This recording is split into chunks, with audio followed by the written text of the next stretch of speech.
The protests leading up to and during the October 1968 Olympics in Mexico City were radically different than some of the issues we have today.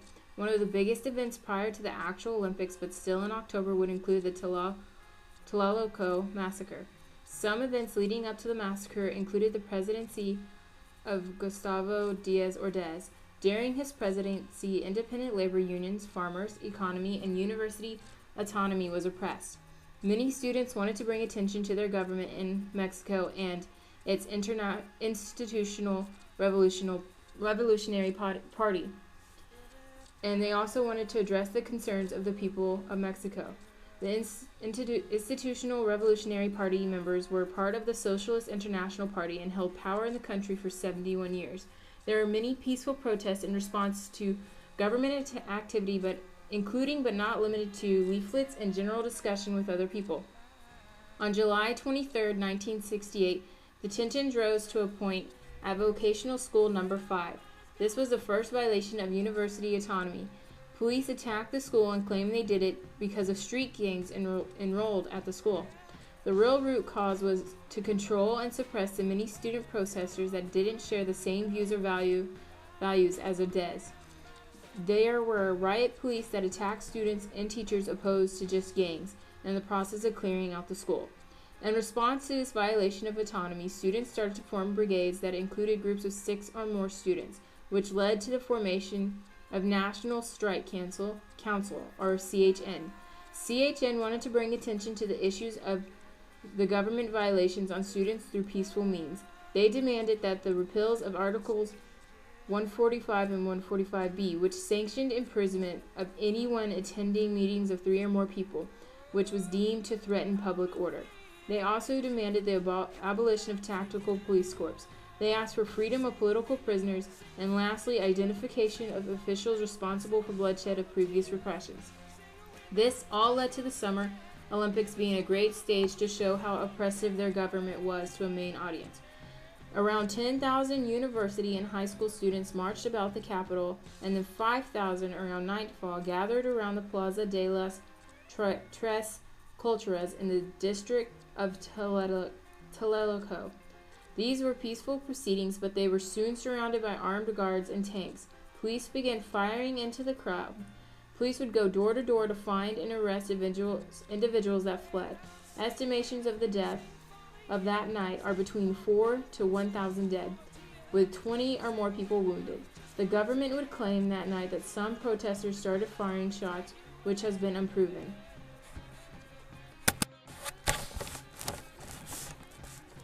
Before the start of the Olympics in Mexico City, many African countries, Soviet unions, and African Americans in the U.S. boycotted the Olympics because of the IOC, International Olympic Committee, allowing South Africa to compete.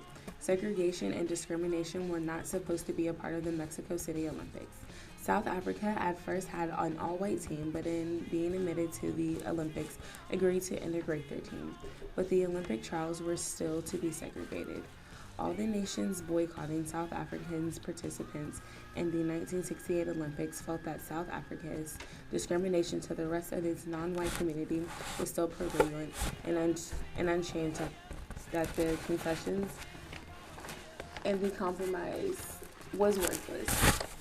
In April of 1968, under a great deal of pressure from the nations that were protesting, the IOC agreed that it would not be a good idea for South Africa to compete in the Olympics. During the Olympics themselves, there were significant protests that were seen across the world via the exposure of the Olympics. One of the biggest protests during the time would be the actions of Tommy Smith and John Carlos. They were inspired by the movement started by friend and leader sociologist Harry Edwards. Edwards had been the founder of the Oylmpic Project for Human Rights, which had a goal to enlighten the many people of the world as to the injustices subjected to minorities and other oppressed peoples of the time. Edwards first met with Smith and Carlos at San Jose State College, he a discus thrower and the others very good track athletes. It was during the 200-meter race finals that Smith and Carlos won first and third place respectively. During the medal ceremony, they were shoeless and wearing black socks to represent black poverty, Smith was wearing a black scarf to represent black pride, and Carlos had his tracksuit unzipped at the top to show solidarity with all blue-collar workers, and wore a necklace which was for those that were lynched, hung, and tarred. All three athletes, second place Australian Peter Norman included, wore OPHR badges during the procession. Having both thought to bring gloves, but Carlos forgot his, which is why during the Star Spangled Banner, they both held their head down and raised their appropriate gloved fist as per the Black Power salute. Smith raised his right, Carlos his left. As they left, they were booed off the stage as political notions weren't welcome at the Olympic Games. In the aftermath of their actions, they were expelled from running with the U.S. track team and were given numerous death threats for their actions. They were ostracized from participating in any more events, and outside of being criticized heavily at the time, ended up living normal lives.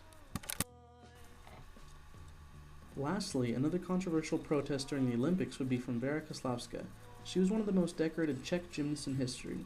Vera was one of only 2 female gymnasts to win the all-around gold medal at 2 consecutive Olympics. Vera was well known for support of the Czechoslovak democratization movement and opposition to 1968 Soviet-led invasion of Czechoslovakia. She publicly voiced her opinion against Soviet-style communism and Soviet invasion. She was the signer of Ludwig van Kulik's Manifesto 2000 Words, which stood for calling the people of Czechoslovakia to hold their party accountable to standards of openness, not open revolution. Unfortunately, her actions led to her trying to hide from law enforcement. She was condemned by Soviets that had taken power. She had hidden the mountain town of Sumperk before leaving to the Olympics at the last minute. Interestingly enough, after appearing to have won the gold medal on floor outright, the judging panel curiously upgraded the preliminary scores of Soviet Larissa Petrik and declared a tie for the gold instead. Another issue was that there was also another very controversial judging decision that cost Kozlowska the gold on beam, instead giving the gold medal to Soviet rival Natalia Kunchinskaya. Very disheartened and angered by the politics that favored the USSR, she protested during both medal ceremonies by quietly turning her head down and away during the playing of the Soviet national anthem, as she supported Czechoslovakian democratization. Effectively an outcast to the world by this point, she eventually was allowed to work as a gymnastics coach and to judge in her home country.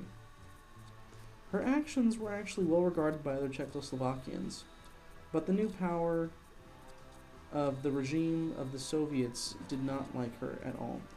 She was denied the right to travel, work, and attend sporting events, and ultimately her life never really returned until the fall of communism around 1980.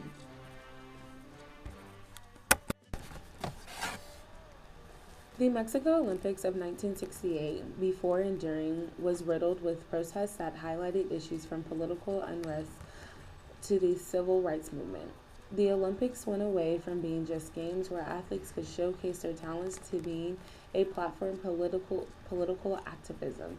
Athletes and other groups of protesters used the Olympics as a way to gain worldwide attention to their issues, being political or about civil rights.